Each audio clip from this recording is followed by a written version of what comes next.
Charles Bukowski's life essentially had four stages.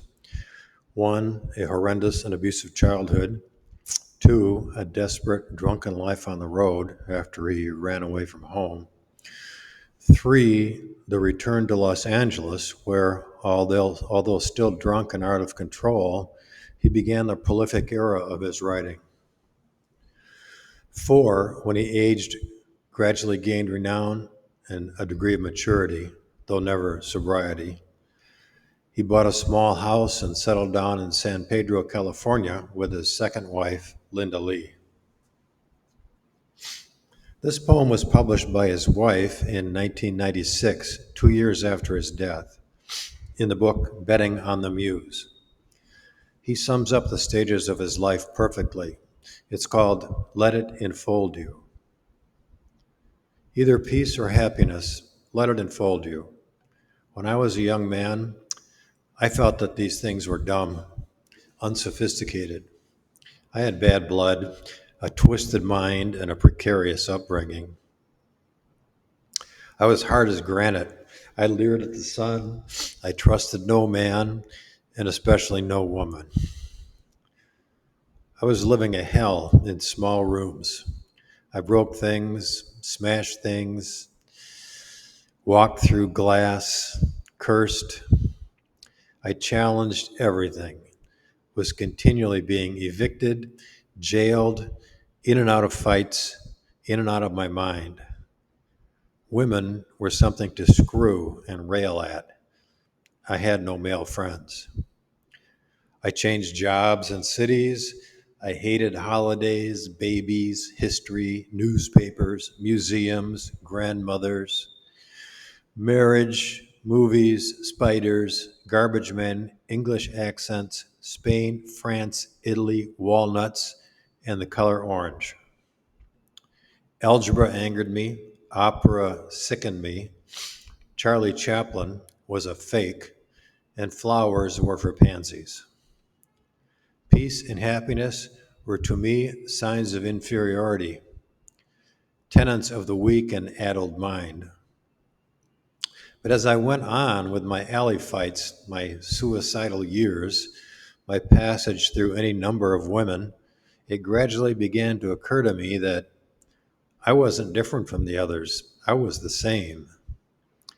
They were all fulsome with hatred, glossed over with petty grievances. The men I fought in alleys had hearts of stone.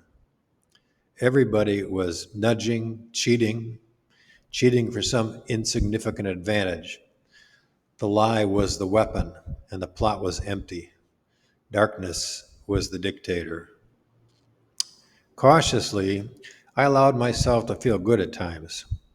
I found moments of peace in cheap rooms, just staring at the knobs of some dresser or listening to the rain in the dark.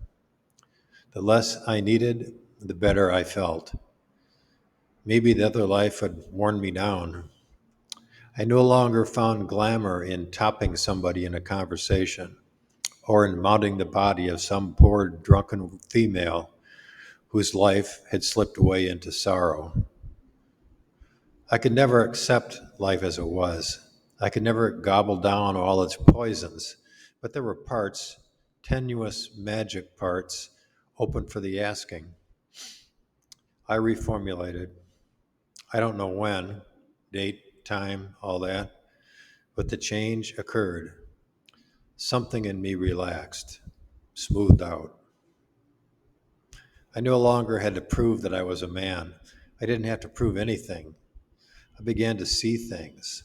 Coffee cups lined up behind a counter in a cafe, or a dog walking along a sidewalk, or the way the mouse on my dresser top stopped there, really stopped there with its body, its ears, its nose. It was fixed, a bit of life caught within itself, and its eyes looked at me, and they were beautiful.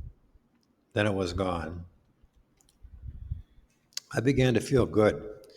I began to feel good in the worst situations, and there were plenty of those. Like, say, the boss behind his desk, he is going to have to fire me. I've missed too many days. He's dressed in a suit, a necktie, glasses. He says, I'm going to have to let you go. It's all right, I tell him.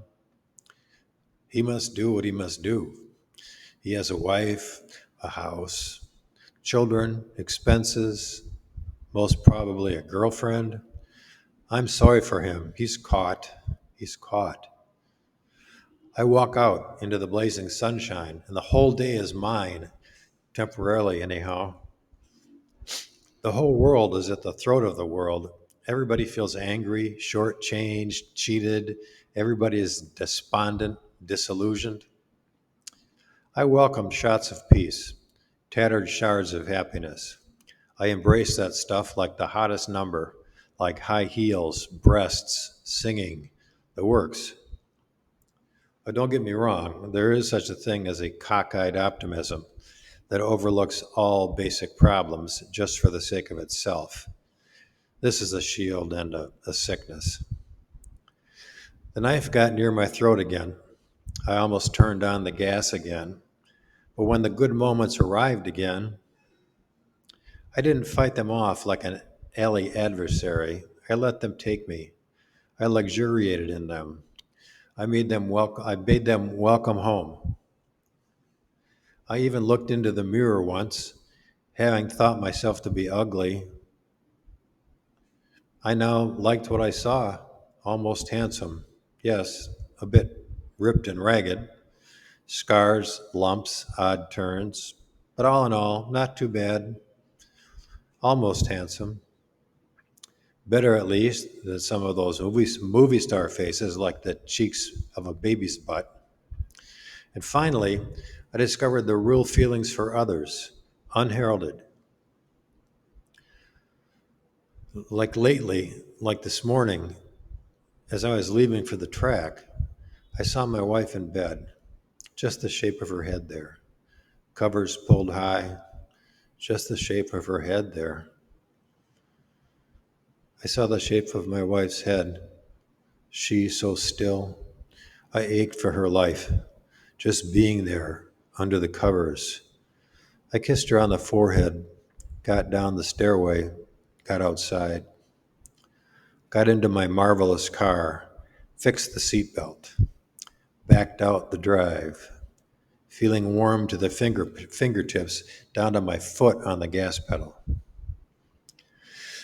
I entered the world once more, drove down the hill past the houses, full and empty of people. I saw the mailman, honked. He waved back at me.